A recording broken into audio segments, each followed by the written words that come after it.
Hello guys, welcome back. In this video, I'm gonna show you how to add multiple accounts on Instagram.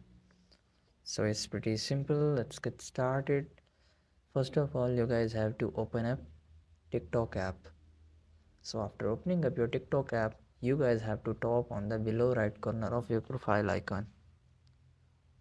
So after tapping on profile icon, here you guys have to tap on the top username of your account.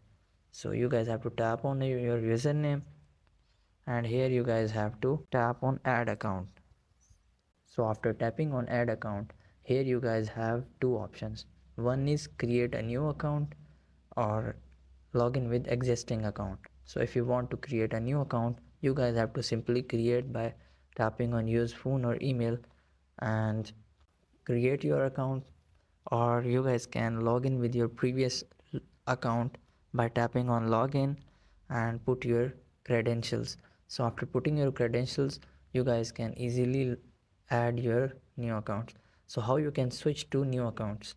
So after logging in with your new account, you guys can switch your account by tapping on again your username, and here you guys can easily tap on any of the account and you guys can easily switch your TikTok account. So that's all for today guys. Hope you would like it. Do like, share, subscribe. Thank you so much. Bye bye.